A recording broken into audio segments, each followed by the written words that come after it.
দেশের পানি যদি তোদের দেশে হানি হয়, তাহলে আমাদের দেশের পেঁপে তো তোদের দেশে হেহে হওয়ার কথা। সুতরাং আঞ্চলিকতা আর ব্যস্তম কিছুটা থাকতেই পারে। আমার কথা আপনারা বুঝতে পারছেন, আমি আশা করছি ইনশাআল্লাহ আজিজ। আমার ভাইরা, জাতির দুঃসময় আজকের মাহফিল অনুষ্ঠিত হচ্ছে। আজকের মাহফিল তো আমাদের বক্তৃতা করার কথা নয়। আজকের এই মঞ্চে যার বক্তৃতা করার কথা ছিল, আজকের এই মঞ্চে যিনি দীর্ঘদিন শতাব্দী ধরে প্রাণ খুলে আপনাদেরকে কোরআনের রসে আপনাদের হৃদয়কে রঞ্জিত করেছেন, দুঃখজনক হলো সত্য, আজকে যেখানেই কোরআনের মাহফিল হয় ওখানেই 144 ধারার পরিকল্পনা করা হয়। আজকে যেখানেই কোরআনের মুফাসসিররা কোরআন হাদিস দেখে হক কথা বলে, আজকে সেখানেই তাদেরকে পাকড়াও করা হয়। একটি ঘন্টায় আমি তো ওয়াজ করতে পারবো না, চিন্তা করেছি আজকে একটু ওয়াজ করবো ইনশাআল্লাহ। আমার ভাইরা আসেন। সুতরাং আজকে কোরআনের মাহফিলগুলোকে আজকে রাত যত গভীর হয়, একটি যাত্রার প্যান্ডেল একটি উলঙ্গ নর্তকীর শরীরের কাপড় ততই খুলতে থাকে। মাত্র 20 টাকার বিনিময়, 25 টাকার বিনিময় একটি প্যান্ডেলে অগণিত মানুষের সামনে একটা নর্তকী তার শরীরের সমস্ত কাপড় খুলে ফেলেছে। তাদের নামে একটি মামলা হয় নাই, সেই মঞ্চগুলোতে প্রশাসন দিয়া পাহারা দেওয়া হয়েছে। আর আজকে যেখানে কোরআনের তাফসীর হয়, আলেম ওলামারা কোরআন থেকে আলোচনা করে, সেখানে 144 ধারা জারি করে আলেম ওলামাদেরকে গ্রেফতার করে রিমান্ডে নেওয়ার প্রচেষ্টা চালানো হচ্ছে বাংলাতে।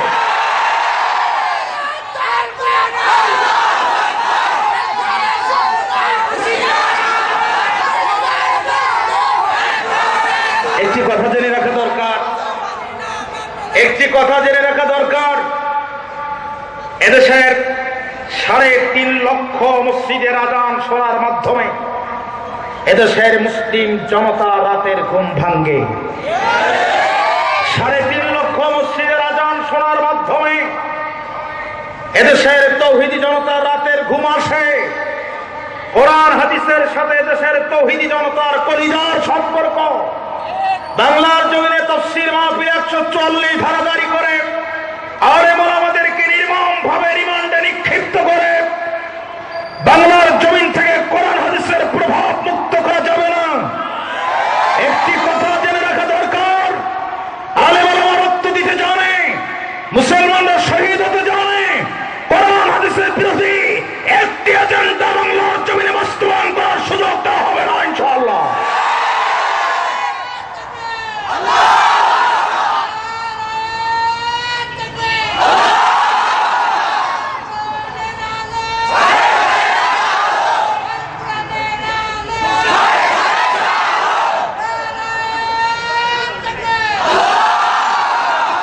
আমার ভাইরা, আমি আমার তেলাওয়াতকৃত আয়াতের অন্তর্নিহিত বক্তব্যকে সামনে রেখে কথা শুরু করতে পারবো বলে আশা রাখছি। ওমা তৌফিক ইল্লা বিল্লাহ। আপনারা স্লোগান দিবেন বারবারে, তবে আকারে একটু ছোট করে দিবেন, আমার সময় কম তো। যদি লম্বা স্লোগান, তো শুধু স্লোগানই হবে, আমি ওয়াজ করার টাইম পাবো না। এই জন্য আসেন, গোটা সমাজ, গোটা রাষ্ট্র আজকে অন্ধকারে রাষ্ট্রজালে বন্দী। হানাহানি, সন্ত্রাস, মারামারি, নৈরাজ্য, কাটাকাটি, ইফটিজিং, খুন, ধর্ষণ, জেনা, ব্যভিচারে গোটা সমাজ একটি ক্যান্সারে পরিণত হয়েছে। আমার ভাইরা, সুতরাং ওয়াজ নসিহত বহু হচ্ছে, সমাজের আশা অনুরূপ পরিবর্তন লক্ষ্য করা যাচ্ছে না, ঠিক কিনা বলেন? তার কারণ হচ্ছে, আমি আমার বক্তৃতা বলে থাকি, এখন আবার উল্টো আমাদের উপরে দোষ চাপায়। তাই এখনকার হুজুরদের আমলে ঠিক নাই। আমি হুজুরদের আমলে ঠিক আছে, আগে তোমার জমির আইল ঠিক করো, কারণ তোমার জমির আইল ঠিক নাই। জমির আইল যদি ঠিক না থাকে, 40,000 ইঞ্চি মেশিন দিয়ে পানি উঠালো, আশা অনুরূপ ফসল আশা করা যায় না।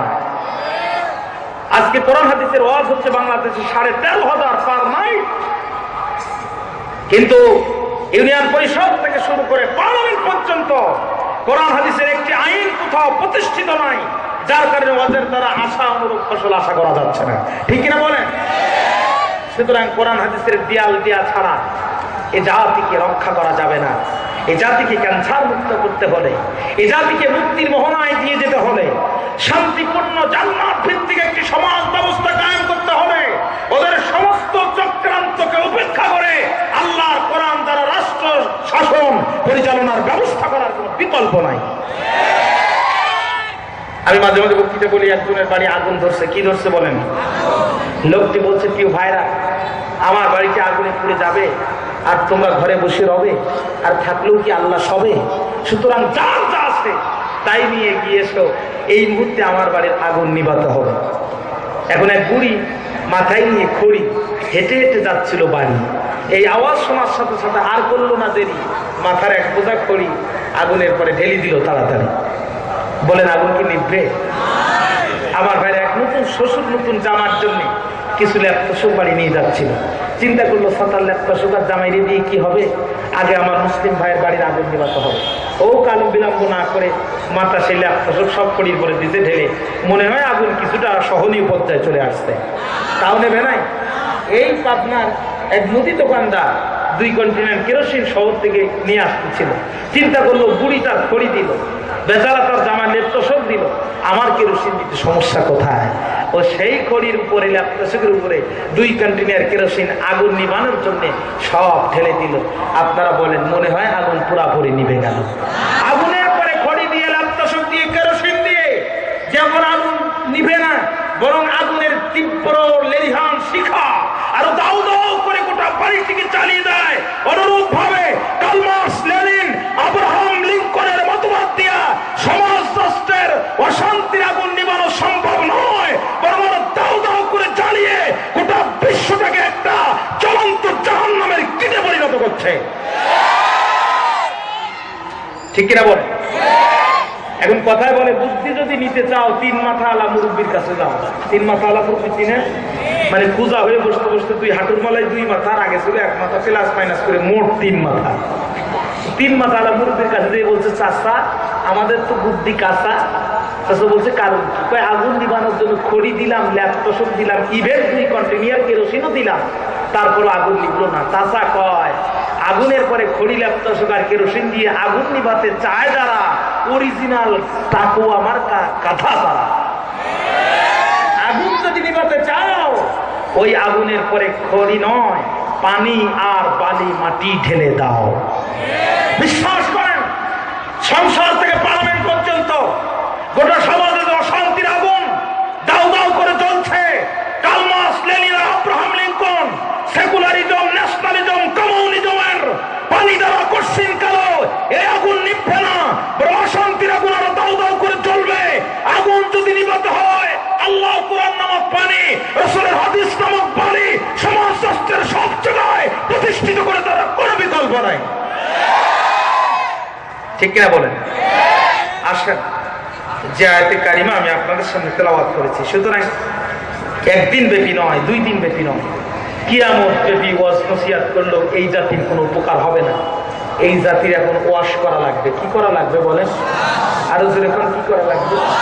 Wash English word, that means পরিষ্কার করা। মা বোনেরা যখন কাপড় চোপড় পরিষ্কার করে, আপনারা কি কষ্ট পাচ্ছেন আমার কথায়? মা বোনেরা যখন কাপড় চোপড় পরিষ্কার করে, দেখবেন একটা বালতি ম্যানেজ করে, একটা পাত্র ম্যানেজ করে, ওর ভিতরে পানি দেয়। শুধু পানি দিলে কি পরিষ্কার হয়? Wheel power oil, Surf Excel, আলমের পচা বল সাবান, সাদার চেয়েও সাদা, বিভিন্ন ধরনের মেডিসিন দিয়ে ভিজাতে হয়, ডলা মারতে হয়, তারপরে পরিষ্কার করতে হয়। মনে করেন আমরা এক একটি ময়লা, আমরা এক একটি কাপড়, এই সমাজটা একটা পাত্র, আমরা এক একটি ময়লা। এখন আমাদের কারোর গায়ে রাতের আধারে জনগণের আমানত চুরি করে বাড়ি দিয়ে টাকা ভর্তি, বস্তা ভর্তি টাকা ধরা খাওয়ার মামলা আছে। কথা বলেন না কেন? আমাদের কারুর নামে ব্রিজ শুরু হওয়ার আগে টাকা চুরি করে খাওয়ার ময়লা আছে, কারুর নামে মিথ্যা মামলা দেওয়ার ময়লা আছে, মিথ্যা অপপ্রচার করার ময়লা আছে, ইভেন মিথ্যা সাক্ষী দেওয়ার জঘন্য ময়লা আছে। সুতরাং এই ময়লাগুলো সব সাফ করে আমাদেরকে যদি জান্নাতের উপযোগী বানাতে হয়, আল্লাহর কোরআন দিয়া, আল্লাহর কোরআন নামক ওয়াশিং পাউডার দিয়ে সাফ করার কোনো বিকল্প নাই। ঠিক কিনা বলেন? এখন আর ওয়াশ নয়, এখন হচ্ছে ওয়াশ দরকার, আর আল্লাহর কোরআন হচ্ছে সেই ওয়াশিং পাউডার। কথা বলেন ঠিক কিনা? আচ্ছা, আমরা কোরআনের কাছে এক একটি করে প্রশ্ন করবো। ও কোরআন, 40 বছর, আজকে দেশটা 40 বছরের অধিক স্বাধীনতা অর্জন করলো, প্রতিদিন 12,000 13,000 করে তাফসীর মাহফিল, মিলাদ মাহফিল, জুমার আলোচনা, আশুরা দিবস, মক্তব, মসজিদ, খানকা, রেগু সেমিনার, সিম্পোজিয়াম, কনফারেন্স প্রতিদিন চলতেছে। বাংলাদেশের মসজিদের সংখ্যা 3 লাখ।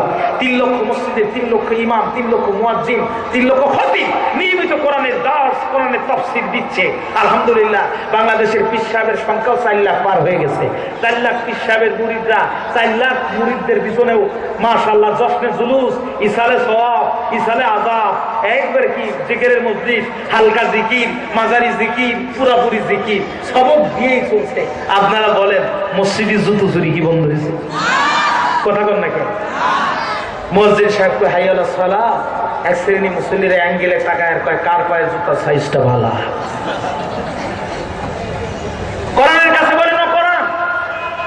সৌদি আরবে আজান হয় যখন, লক্ষ কোটি টাকার স্বর্ণের দোকান ফেলে মানুষ নামাজ পড়তে যায়, তখন একটি তালাও ঝুলায় না। আর আমার দেশে ইমাম সাহেবের জুতার নিরাপত্তা নাই। কারণটা কি? ইমাম সাহেব এমন কায়দায় খুতবা দেয়, মুসল্লিরা কানতে কানতে গেঞ্জি জামা সব ভিজায় ফেলায়। খতিব সাহেব বাড়ি যাওয়া